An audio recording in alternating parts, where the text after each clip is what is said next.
नमस्कार दोस्तों। तो लास्ट क्लास में हमने पढ़ा था कि कौन कौन से अमीनो एसिड होते हैं और क्या क्या उनके मतलब कौन कौन से आवश्यक अमीनो एसिड होते हैं और कौन से क्रिटिकल होते हैं और कौन से लिमिटेड होते हैं। ठीक है, अब हम लिखेंगे उनकी परिभाषा। क्रिटिकल के अमीनो एसिड की परिभाषा लिखेंगे। ठीक है, क्रिटिकल अमीनो एसिड्स हमने जो पढ़ा था कि यानी कि जो शरीर में आवश्यक होते हैं, ज़्यादा मतलब जो आवश्यक होते हैं उनको बोलेंगे इसेंशियल अमीनो एसिड, और उससे ज़्यादा आवश्यक रहेंगे उनको बोलेंगे क्रिटिकल अमीनो एसिड, और उससे भी ज़्यादा यानी सबसे ज़्यादा जो अति आवश्यक रहेंगे उनको बोलेंगे लिमिटिंग अमीनो एसिड। ठीक है, तो क्रिटिकल अमीनो एसिड की हम परिभाषा लिखेंगे कि ऐसे अमीनो एसिड्स जिनकी आवश्यकता ज़्यादा होती है, जो शरीर में कम मात्रा में बनते हैं और जो शरीर में कम मात्रा में पाए जाते हैं। ठीक है, ऐसे अमीनो एसिड, ऐसे इसेंशियल अमीनो एसिड्स जो शरीर में कम मात्रा में बनते हैं या फिर जो ज़्यादा आवश्यक होते हैं, जो ज़्यादा आवश्यक होते हैं और ये शरीर में कम मात्रा में बनते हैं, शरीर में कम मात्रा में बनते हैं।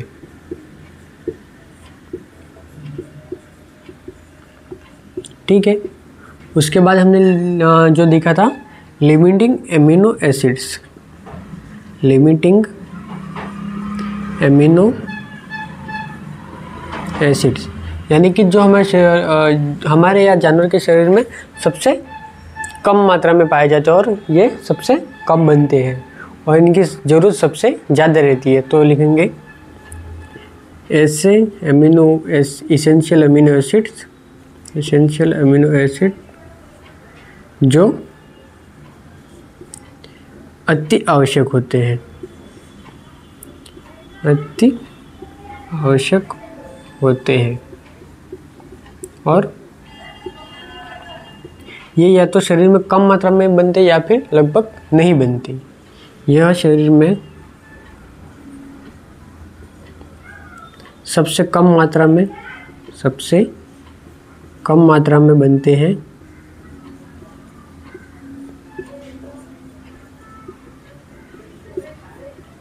या फिर बिल्कुल नहीं बनते, या बिल्कुल नहीं बनते। ठीक है, तो जो हमने कल पढ़ा था वही इनकी परिभाषा लिखी है। उसके बाद हम देखेंगे कि आवश्यक अमीनो एसिड कौन कौन से, मतलब कौन कौन से जानवरों में कौन कौन से अमीनो एसिड ज़्यादा आवश्यक होते हैं। ठीक है,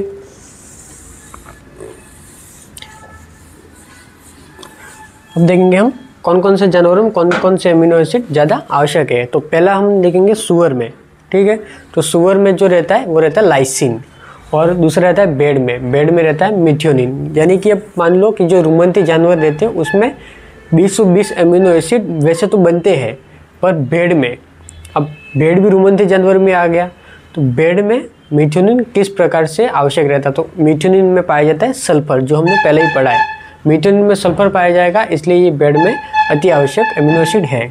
तो पहला हम पढ़ेंगे कि सूअर में, यानी कि लिखेंगे कि जो अति आवश्यक अमीनो एसिड जो कि जानवर में पाए जाते हैं, अति आवश्यक अमीनो अम्ल। ठीक है, और एक तरफ लिखेंगे हम जानवर और एक तरफ लिखेंगे हम कौन कौन सा अमीनो एसिड है। तो एक तरफ रहेगा सूअर। अब सूअर में कौन सा रहता है अति आवश्यक अमीनो एसिड? सूअर में रहेगा लाइसिन। ठीक है, फिर भेड़ में रहेगा मिथ्योनिन। ठीक है, वैसे तो रुमंती जानवरों में अति आवश्यक अमीनो एसिड की संख्या 0 रहती है, यानी कि रुमंती जानवरों में सभी प्रकार के अमीनो एसिड 20 रुमंती जानवरों बनते हैं, लेकिन भेड़ में मिथ्योनिन की ज़रूरत होती है क्योंकि इसमें सल्फर पाया जाता है। ठीक है, इस वजह से। और ये दोनों तो पशुधन की कैटेगरी में आएंगे। उसके अलावा अगर देखें तो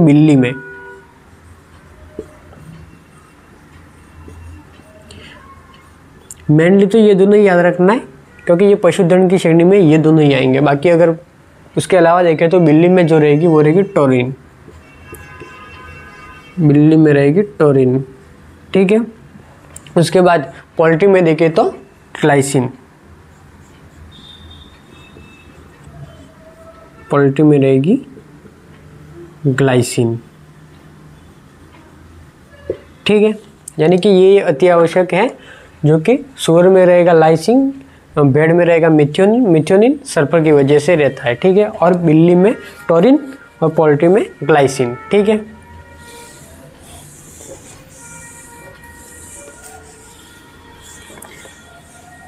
इसके बाद हम देखेंगे कि जानवरों में कौन कौन से एमिनो एसिड की संख्या कितनी रहती है, यानी कि आवश्यक एमिनो अम्ल की संख्या कितनी रहती है। पहला तो हम लिखेंगे यहाँ पर जानवर और यहाँ पर अमीनो एसिड्स की संख्या, अमीनो एसिड्स की संख्या, यानी कि कौन कौन से जानवरों में कितने कितने अमीनो एसिड की आवश्यकता होती है, ठीक है। पहला तो ले लेते हम रुमंती जानवर। अब रुमंती जानवर में ले लो, रुमंती जानवर में गाय, भैंस, भेड़, बकरी आ जाएगी।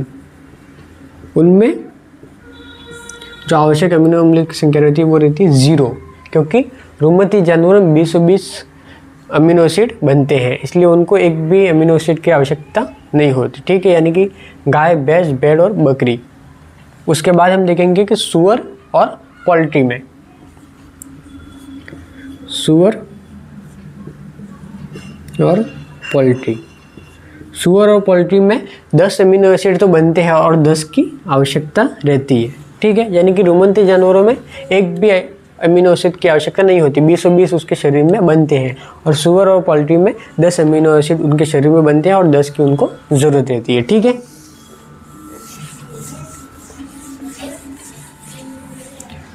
अब हम देखेंगे कि हमने देखा भी आवश्यक अमीनो एसिड्स, ठीक है।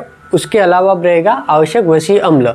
अब आवश्यक वसीय अम्ल वो भी सेम अमीनो एसिड की तरह रहेंगे, यानी कि ऐसे वसीय अम्ल जो शरीर में नहीं बनते या शरीर में नहीं बनते, यानी कि उस दर से नहीं बनते जिस दर से बनने चाहिए, उनको बाहर से लेने की ज़रूरत रहती है, ठीक है। अब लिखेंगे आवश्यक वसीय अम्ल, उनको बोलेंगे essential fatty acid, fatty acid, ठीक है। इसेंशियल फैटी एसिड्स, ठीक है। यानी कि ऐसे वसीय अम्ल जिनको शरीर में आवश्यकता होती है पर वो शरीर में बनते नहीं है, उनको मतलब बाहर से लेने की ज़रूरत पड़ती है। परिभाषा क्या लिखेंगे, सेमली जो आवश्यक अमीनो अम्लों में लिखी थी, ऐसे वसीय अम्ल, ऐसे वसीय अम्ल जो शरीर में नहीं बनते, ठीक है, या उस दर से नहीं बनते जिस दर से, उस दर से नहीं बनते जिस दर से बनने चाहिए, दर से बनने चाहिए, या फिर उस दर से नहीं बनते जो दर शरीर की वृद्धि के लिए ज़रूरी होती है, ठीक है। यानी कि जैसे कि आवश्यक अमीनो एसिड्स में लिखा था वैसे इसकी परिभाषा भी लिख सकते हैं, बस उतना ध्यान रखता है, उधर रहेगा अमीनो एसिड्स और इधर रहेगा फैटी एसिड्स या वसीय अम्ल, ठीक है। अब देखेंगे और इसमें एक लिख रहे अतः इन्हें भोजन, अतः इन्हें भोजन के रूप में, भोजन के रूप में ग्रहण करते हैं या ग्रहण किया जाता है, ठीक है। यहाँ तक क्लियर। यानी कि फैटी एसिड और अमीनो एसिड अगर आवश्यक पूछ ले तो यूँ मान लो कि अपने शरीर, अन्य या जानवर के शरीर में नहीं बनते, उनको बाहर से लेने की आवश्यकता होती है, ठीक है। अब देखेंगे कि एग्जाम्पल उसके क्या क्या है। Essential fatty acids, essential fatty acids के एग्जाम्पल, ठीक है। यानी कि आवश्यक जो वसीय अम्ल रहते हैं वो कौन कौन से रहता है। तो पहला रहता है लिनोलिक एसिड, लिनोलिक एसिड। दूसरा रहेगा लिनोलेनिक एसिड, और तीसरा रहेगा अरेकिनोइड एसिड,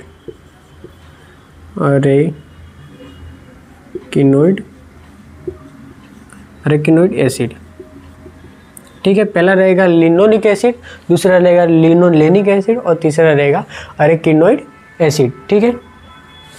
अरेकिनोइड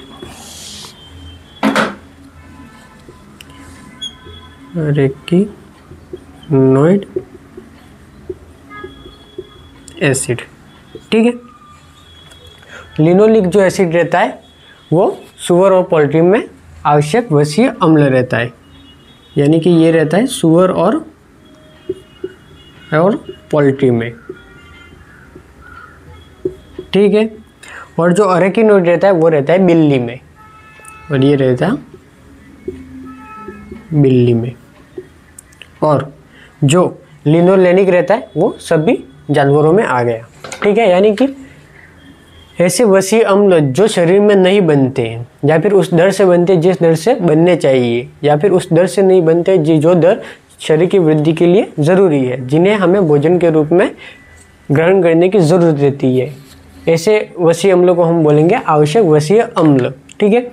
और वसीय अम्ल के उदाहरण कौन कौन से, एक तो रहेगा लिनोलिक एसिड, एक रहेगा लिनोलेनिक एसिड, और तीसरा रहेगा अरेकिनोइड एसिड।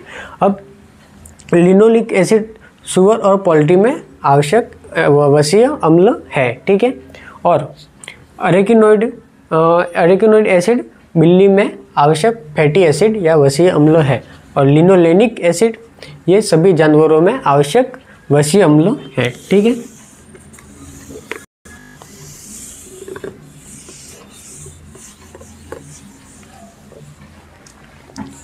उसके बाद हम देखेंगे कि जो आवश्यक फैटी एसिड है उनकी कमी और अधिकता से क्या होगा, ठीक है। अगर आवश्यक फैटी एसिड की कमी हो जाएगी तो स्किन डिजीज होगी, यानी कि त्वचा संबंधित रोग, और उनकी अधिकता हो जाए तो विटामिन ए की कमी हो जाएगी, ठीक है। तो इसेंशियल फैटी एसिड की कमी, अगर इसेंशियल फैटी एसिड की कमी हो गई तो स्किन डिजीज यानी कि त्वचा संबंधित रोग,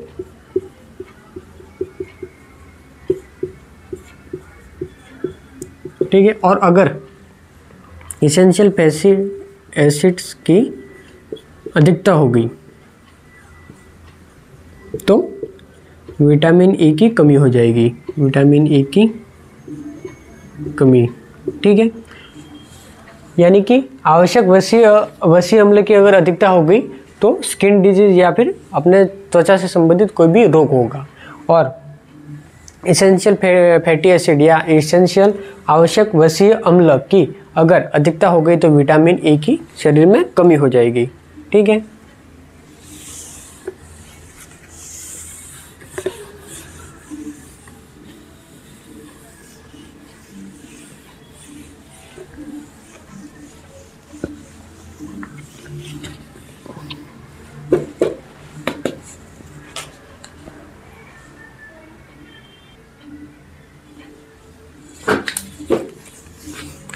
ठीक है, तो आवश्यक फैटी एसिड और आवश्यक अमीनो एसिड्स का अपना चैप्टर यहाँ पर ख़त्म होगा। अब दूसरा हम चैप्टर लेंगे नया, वो रहेगा फीड एडिटिव, ठीक है। फीड एडिटिव,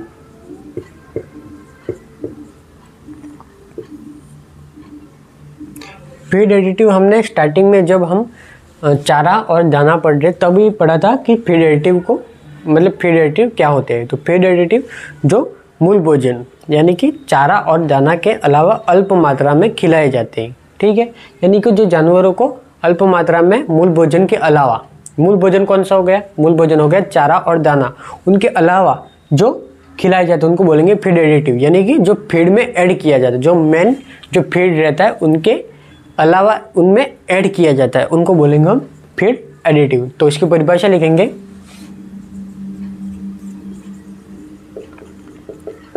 जानवरों को मूल भोजन के अलावा अल्प मात्रा में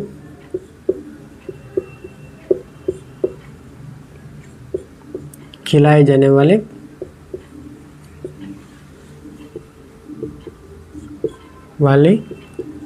पदार्थ। ठीक है, यानी कि अल्प मात्रा में जो जानवर को मूल भोजन के अलावा यानी कि चारा और दाना के अलावा खिलाए जाने वाले पदार्थ या फिर रसायन। ठीक है, पदार्थ या फिर कोई भी केमिकल हम खिलाएंगे यानी कि रसायन। अब इसका कार्य क्या होता है, यानी कि फीड एडिटिव का कार्य मेनली क्या रहता है। तो ये इनका कार्य रहता है कि जानवर का जो भोजन है वो अगर फीड एडिटिव मिलेंगे तो वो थोड़ा स्वादिष्ट रहेगा, जिससे जो भोजन को जानवर ज़्यादा मात्रा में ग्रहण करेगा। यानी कि पहला तो रहेगा कि जानवर भोजन को ज़्यादा मात्रा में ग्रहण कर सके, दूसरा रहेगा भोजन का पाचन और अवशोषण अच्छे से हो सके। ठीक है, और तीसरा रहेगा शरीर में जो वृद्धि होगी वो तेज़ी से होगी। चौथा पॉइंट लिखेंगे हम कि ये जानवर का स्वास्थ्य अच्छा रखेगा। ठीक है, यानी कि इसके मेन जो देने के उद्देश्य क्या क्या है। ठीक है, तो इसमें लिखेंगे जानवर भोजन ज़्यादा मात्रा में ग्रहण करेगा।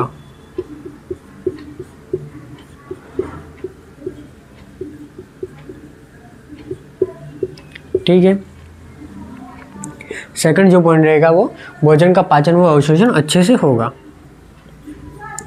भोजन का पाचन व अवशोषण अच्छे से होगा।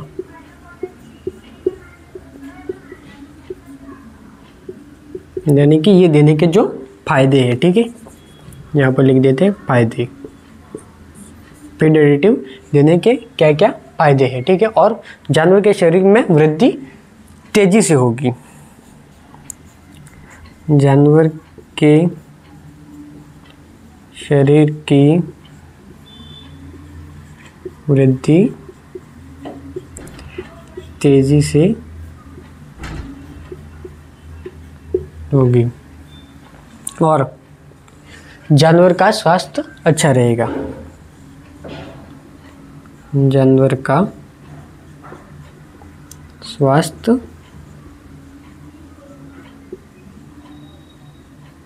अच्छा रहेगा। ठीक है, यानी कि फीड एडिटिव मेनली होते क्या है, तो जो भोजन में अल्प मात्रा में दिए जाते हैं, यानी कि जो मूल भोजन है चारा और दाना उनके अलावा एक्स्ट्रा उनके अंदर अल्प मात्रा में मिलाए जाते हैं, उनको बोलेंगे फीड एडिटिव। यानी फीड के अलावा फीड में ऐड किए जाते हो अल्प मात्रा में, उनको बोलेंगे फीड एडिटिव।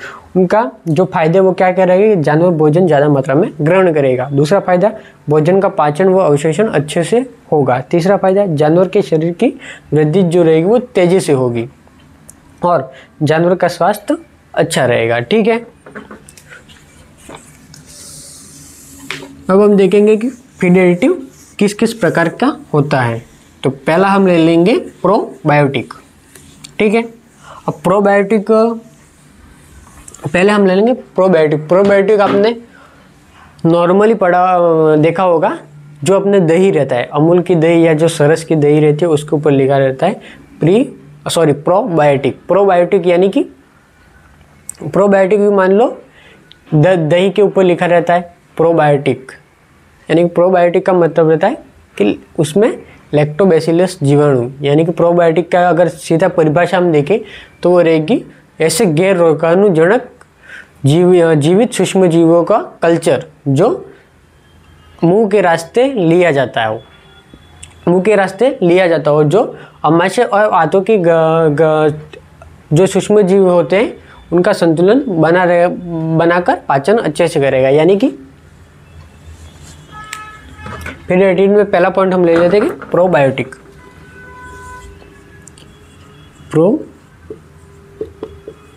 प्रोबायोटिक्स।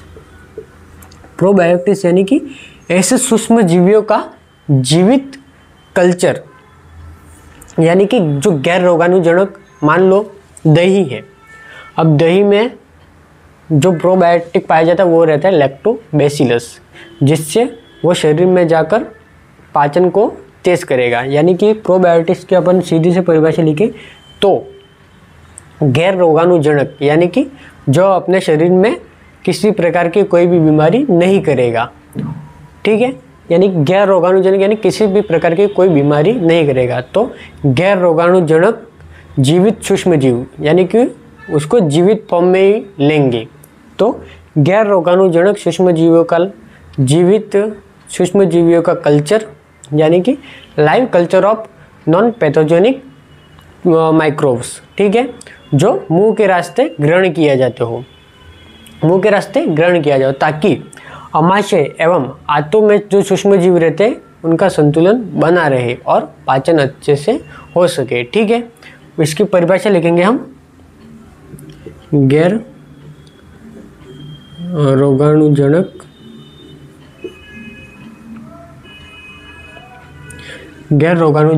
सूक्ष्म जीवों का, या फिर गैर रोगाणुजनक सूक्ष्म जीवियों का जीवित सूक्ष्म जीवियों का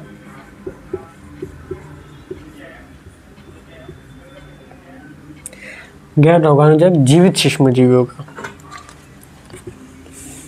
क्योंकि इनको लाइव फॉर्म में ले रहे हैं, जीवित सूक्ष्म जीवियों का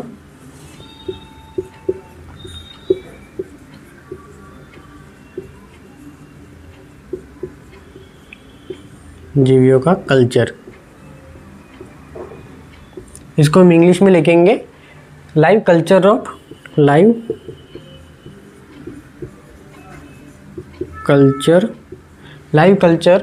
of non pathogenic microbes, of non pathogenic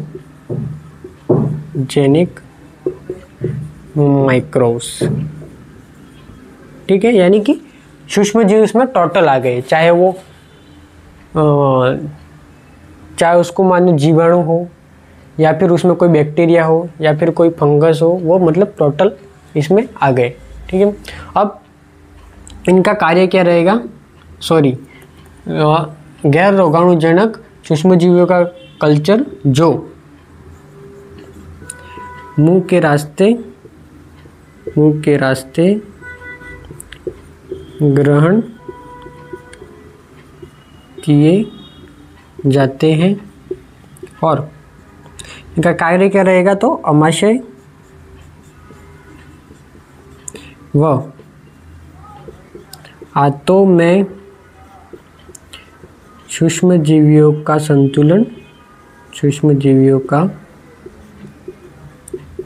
संतुलन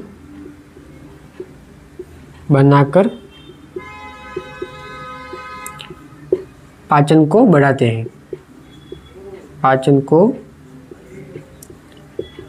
हैं, ठीक है। एक रहता है प्रोबायोटिक, यानी कि जो गैर रोगाणुजनक जीवित सूक्ष्म जीवों का कल्चर जो मुंह के रास्ते ग्रहण किया जाता है, और ये कार्य क्या रहता है, तो अमाशय व आंतों में जो सूक्ष्म जीव रहते हैं उनमें संतुलन बनाकर उनके पाचन को बढ़ाता है, यानी कि खाने के पाचन को बढ़ाता है, ठीक है। यानी कि मान लो दही है, अब दही में जो प्रोबायोटिक रहता है वो रहता है लैक्टोबैसिलस, जो कि शरीर में जाकर पाचन को बढ़ाएगा, ठीक है। और दूसरा रहता है एक, मान लो प्रोबायोटिक, दूसरा रहेगा प्रीबायोटिक। प्रीबायोटिक अब किसे कहेंगे, तो प्रीबायोटिक कहेंगे ऐसे मतलब ऐसे जो सूक्ष्म जीवी है जो प्रोबायोटिक के भोजन के रूप में रहेंगे, ठीक है। इनके उदाहरण अभी लिखेंगे। प्रोबायोटिक का मेनली अगर सबसे बड़ा उदाहरण ले ले तो लैक्टोबैसिलस,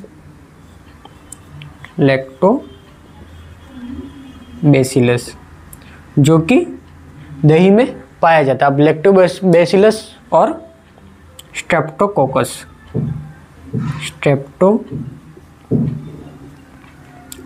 के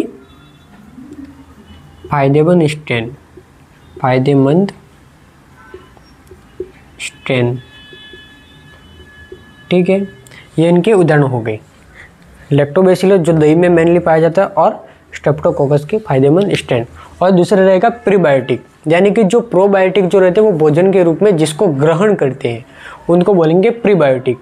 वो क्या रहता है, वो जो सूक्ष्म जीव रहते हैं उनको जानवर ग्रहण तो करेगा पर वो जानवर में उनका पाचन नहीं होगा, जानवर में उनका पाचन नहीं होगा, वो रहेगा प्रोबायोटिक के भोजन के रूप में।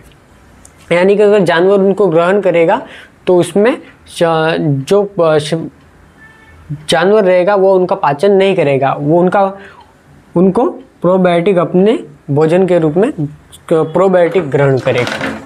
ठीक है, यानी कि मान लो पहला रहेगा प्रोबायोटिक, जो कि शरीर में जाके सूक्ष्म जीवियों का जो संतुलन रहेगा उनको बनाकर पाचन को मतलब शरीर में पाचन को बढ़ाएगा। और दूसरा रहेगा प्रीबायोटिक, जो कि जो प्रोबायोटिक रहता है वो प्रोबायोटिक का भोजन रहता है, उनको बोलेंगे हम प्रीबायोटिक। प्रोबायोटिक का भोजन जो रहता है उसको बोलेंगे प्रीबायोटिक। और प्रोबायोटिक और जो प्रीबायोटिक है उनको संतुलित रूप से, यानी कि दोनों के साथ में जो रहे, दोनों को साथ में बोलेंगे हम सिनबायोटिक। ठीक है,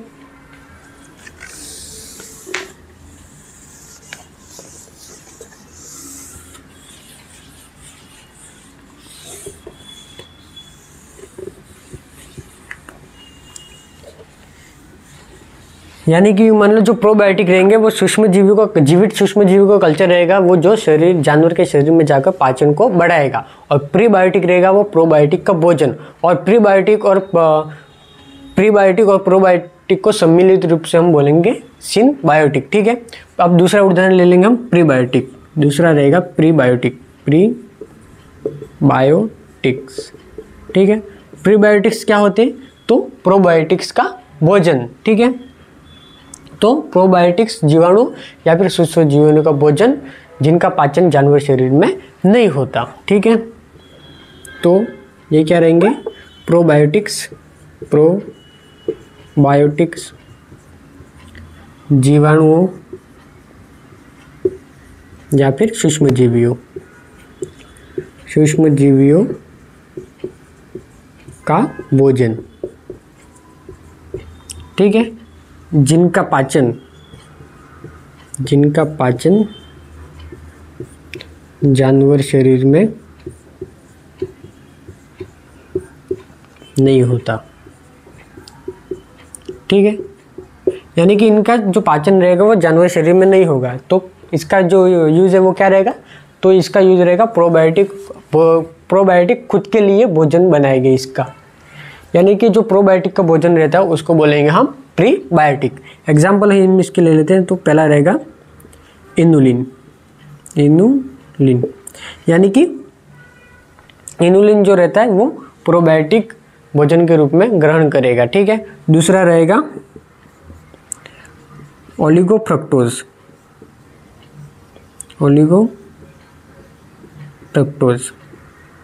फ्रक्टोज जो रहेगा वो नॉर्मल शर्करा है, और ओलिगोफ्रक्टोज अगर आ गया तो उसको बोलेंगे हम प्रीबायोटिक। दूसरा रहेगा एमओएस यानी कि मेनन ओलिगोसैकेराइड।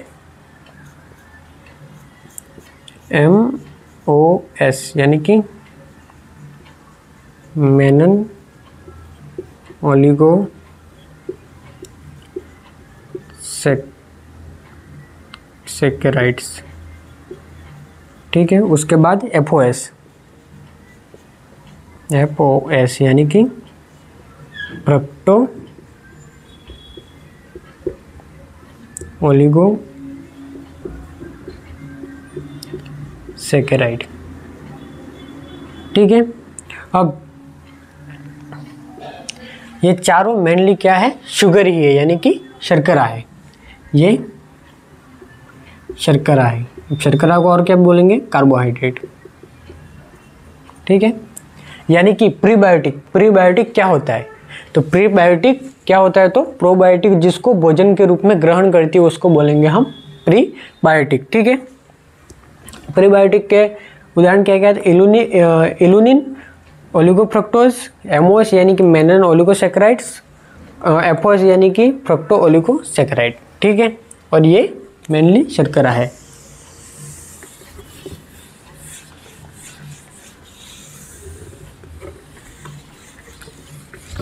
ठीक है, हमने अभी पढ़ा प्रोबायोटिक और प्रीबायोटिक। प्रोबायोटिक तो जो जानवर ग्रहण करेगा, जिनके शरीर में जाकर वो पाचन करेगा, यानी जीवित सूक्ष्म जीवों का लाइव कल्चर रहता है जो जानवर के शरीर में जाकर पाचन करेगा, यानी कि आंतों और आमाशय की मोटिलिटी को बढ़ा देगा, यानी ठीक है। और प्रीबायोटिक, प्रीबायोटिक जो प्रोबायोटिक भोजन के रूप में ग्रहण करेंगे उनको बोलेंगे प्रीबायोटिक। अब रहेगा सिनबायोटिक। ठीक है, अब आएगा सिनबायोटिक। सिनबायोटिक किसे कहेंगे? तो प्रोबायोटिक, प्रोबायोटिक प्लस प्रीबायोटिक को बोलेंगे प्रीबायोटिक। ठीक है, प्रोबायोटिक और प्रीबायोटिक को सम्मिलित रूप से बोलेंगे हम सिनबायोटिक, यानी कि ये रहेंगे जीवित सूक्ष्म जीव,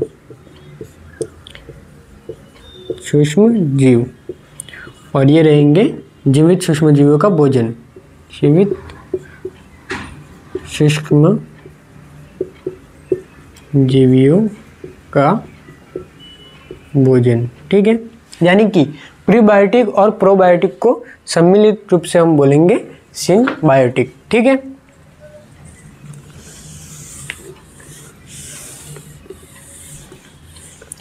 एक रहेगा फिर एंटीबायोटिक। एंटीबायोटिक यानी कि प्रतिजैविक, यानी कि एंटी यानी कि खिलाफ, और बायोटिक मतलब जैविक या जीवाणु या सूक्ष्म जीव, यानी कि जो जीवाणु के खिलाफ काम करती है उनको बोलेंगे हम एंटीबायोटिक।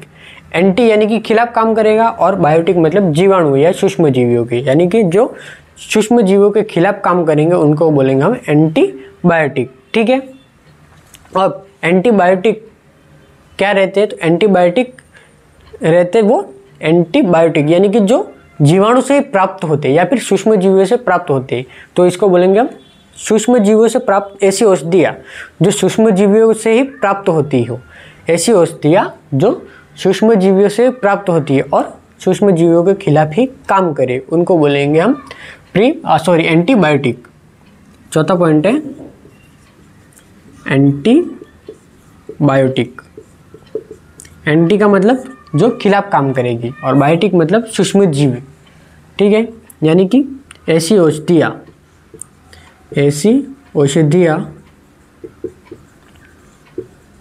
जो सूक्ष्म जीवियों से ही प्राप्त हो, सूक्ष्म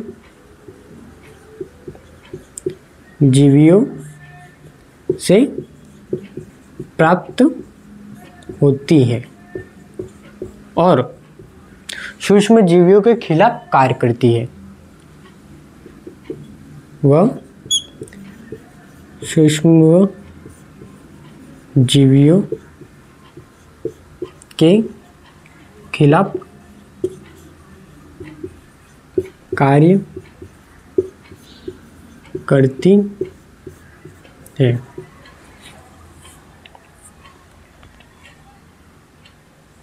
ठीक है, यानी कि एंटीबायोटिक ऐसी औषधियाँ जो सूक्ष्म जीवियों से ही प्राप्त होती है, यानी कि किसी न किसी जीवाणु फंगी से ही प्राप्त होती है, यानी सूक्ष्म जीवों से ही प्राप्त होती है और सूक्ष्म जीवियों के खिलाफ ही कार्य करती है, उनको बोलेंगे हम एंटीबायोटिक। एग्जाम्पल ले लें हम, सबसे पहली जो एंटीबायोटिक है वो है पेनिसिलिन, उसका ही उदाहरण ले लेंगे हम पेनिसिलिन।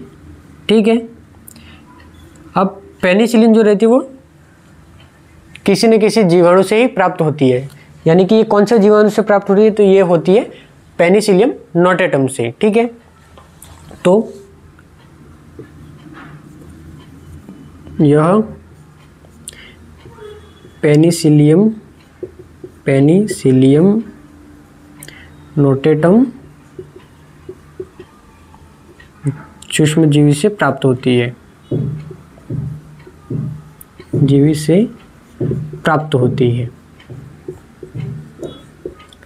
ठीक है, यानी कि जो पेनिसिलिन है वो एक सूक्ष्म जीवी से ही प्राप्त हो रही है, और ये जो जाके जो ग्राम पॉजिटिव जो जीवाणु हो उनको नष्ट करेगी, यानी कि यह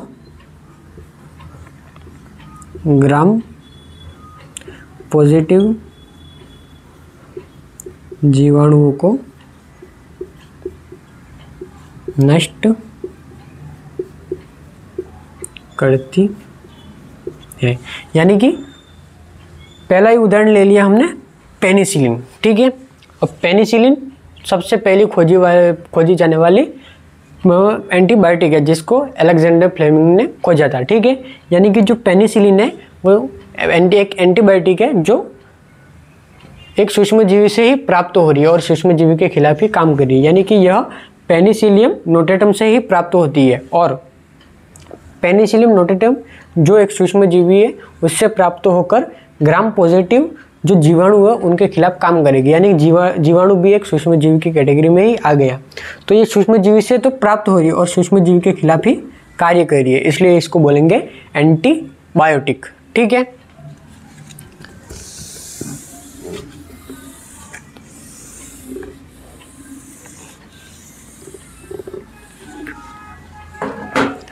उसके बाद हम देखेंगे कि जो मेनली पशुधन में जो काम में लिए जाने वाले जो फीड एडिटिव है उनको देखेंगे। पशुधन में काम में लिए जाने वाले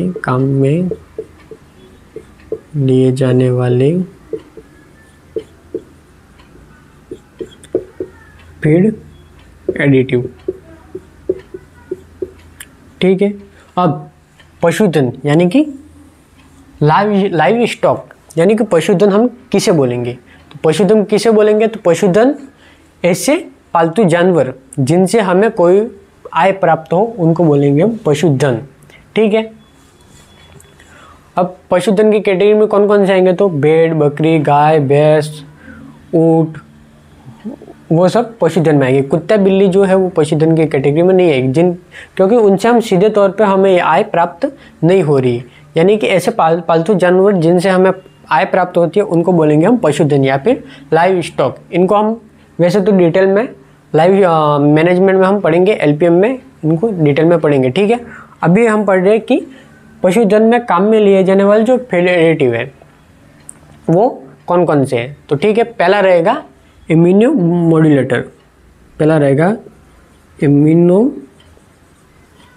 मॉड्यूलेटर,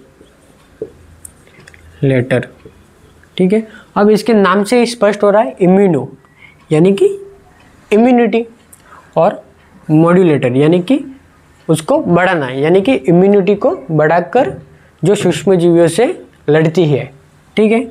इम्यूनिटी को बढ़ाकर सूक्ष्मजीवियों से लड़ते हैं या फिर इम्यूनिटी को बढ़ाते हैं ऐसे फीड एडिटिव, यानी कि ऐसे फीड एडिटिव जो इम्यूनिटी को बढ़ाते हैं उनको बोलेंगे हम इम्यूनो मॉड्यूलेटर, ठीक है। जानवर के शरीर में इम्यूनिटी को बढ़ाने वाले फीड एडिटिव, जानवर के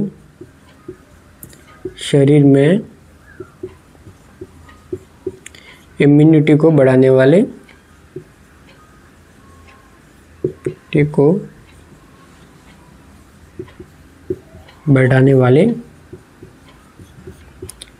फीड एडिटिव, ठीक है।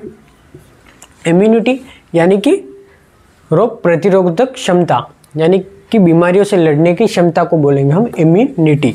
और इम्यूनोमॉड्यूलेटर जो जानवर के शरीर की इम्यूनिटी यानी कि रोग प्रतिरोधक क्षमता को बढ़ाता है, यानी कि जो उनके जानवर में बीमारियों से लड़ने की जो क्षमता रहती है उसको बढ़ाते हैं, उसको बोलेंगे हम इम्यूनोमॉड्यूलेटर, ठीक है। अब इसका एग्जाम्पल ले लेंगे हम। इसका एग्जाम्पल है पहला विटामिन सी, ठीक है, विटामिन सी। दूसरा इसका एग्जाम्पल है विटामिन ई, इसका सेकंड एग्जाम्पल है विटामिन ई, ठीक है। और तीसरा एग्जाम्पल है इसका लिवोमिसोल, ठीक है। अब जो लिवोमिसोल है उसका दो तरह से हम उपयोग करते हैं। एक तो डीवर्मिंग में, यानी कि डीवर्मिंग यानी कि जो मेनली यू कह ले तो पेट के कीड़ों की सफाई के रूप में, ठीक है। डीवर्मिंग मेनली बोल ले तो पेट के कीड़ों की सफाई यानी कि अंतःपरजीवियों, अगर आम भाषा में बोले तो पेट के कीड़ों की सफाई बोलेंगे। अगर यूँ पूछ ले तो अंतःपरजीवों यानी कि जो शरीर में आंतरिक भागों में जो परजीवी रहते हैं उनको नष्ट करने की प्रक्रिया को बोलेंगे डीवर्मिंग। ठीक है, अगर देखो इम्यूनोमोड्यूलेटर अगर पूछ ले तो विटामिन सी, विटामिन ई और लिवोमसल को देंगे। और लिवोमसल एक डीवर्मिंग के रूप में भी यानी कि डीवर्मर भी है, यानी डीवर्मिंग के रूप में कार्य करेंगे। डीवर्मिंग यानी कि अंतःपरजीवियों को नष्ट करने की प्रक्रिया को बोलेंगे हम डीवर्मिंग। यानी कि जानवर के शरीर के अंदर जो परजीवी है, जो जानवर को अंदर से कोई क्षति पहुंचा रहे, उनको नष्ट करने की जो प्रक्रिया रहती है उनको बोलेंगे हम डीवर्मिंग। अब इनमें दोनों के डोज रेट जो है वो अलग अलग रहता है। अगर इम्यूनोमोड्यूलेटर के रूप में यानी कि जिन इम्यूनिटी बढ़ानी है तो अगर इसको देंगे तो इसका जो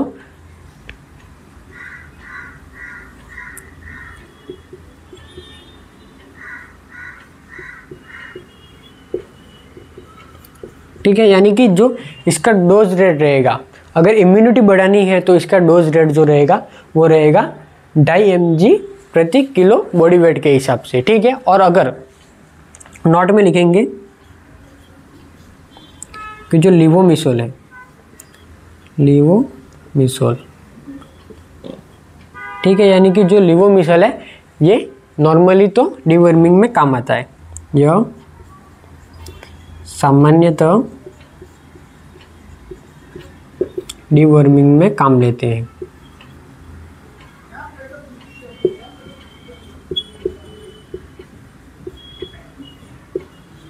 ठीक है, यानी कि लिवोमिसल का जो नॉर्मल जो यूज है, यानी कि जो ज़्यादातर जो काम में लेते हैं वो डीवर्मिंग के रूप में काम में लेते हैं। ठीक है, और यानी कि डीवर्मिंग यानी कि अंत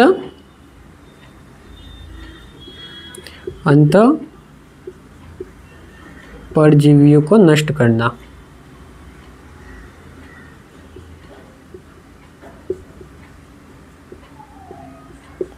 ठीक है, डीवर्मिंग यानी कि अंतःपरजीवी जो जानवर के अंदर के कीड़े, यानी कि अगर नॉर्मल भाषा में बोल ले तो पेट के कीड़ों को सफे करना। ठीक है, अंतःपरजीवियों को नष्ट करने में नॉर्मल इसका यूज होता है। ठीक है, अगर रेट की बात पूछ ली यानी कि डोज रेट, ये डोज रेट। ठीक है, अगर हमें डीवर्मिंग के रूप में इसको देना है, डीवर्मिंग के रूप में, अगर डीवर्मिंग के रूप में इसकी डोज रेट पूछ ली तो 7.5 mg प्रति किलो बॉडी वेट के हिसाब से देंगे, यानी कि 1 किलो शरीर पे 7.5 mg देंगे। ठीक है, और अगर इम्यूनोमोड्यूलेटर के रूप में पूछ ली, इम्यूनिटी बढ़ाने के रूप में, अगर इम्यूनिटी बढ़ानी है तो इसको हम 2.5 मिलीग्राम प्रति kg बॉडी वेट के हिसाब से देंगे। ठीक है, यानी कि हम पहला ही हम पॉइंट पढ़ रहे कि इम्यूनोमोड्यूलेटर यानी कि जानवर में इम्यूनिटी बढ़ाने वाले जो फीड एडिटिव होते हैं उनको बोलेंगे इम्यूनोमोड्यूलेटर। उसमें पहला उदाहरण विटामिन सी, विटामिन ई और लिवोमिसोल। लिवोमिसोल एक डीवर्मर है मुख्यतः, उसका अगर इम्यूनिटी के रूप में अगर उसका उपयोग करेंगे तो 2.5 mg यानी कि 2.5 mg प्रति किलो बॉडी वेट के हिसाब से उसका उपयोग में लेंगे। ठीक है, और ये मेनली तो क्या रहता है, तो ये मेनली डीवर्मर रहता है। तो डीवर्मर के रूप में इसका जो डोज रेट रहता है वो रहता है 7.5 mg प्रति किलो बॉडी वेट के हिसाब से। और अगर इम्यूनिटी के हिसाब से अगर पूछ ले तो इसका बॉडी जो डोज रेट रहता है वो रहता है 2.5 mg प्रति किलो बॉडी वेट के हिसाब से। ठीक है, बाकी का जो प्रोसेस है वो हम अगली क्लास में करेंगे। ठीक है, थैंक यू।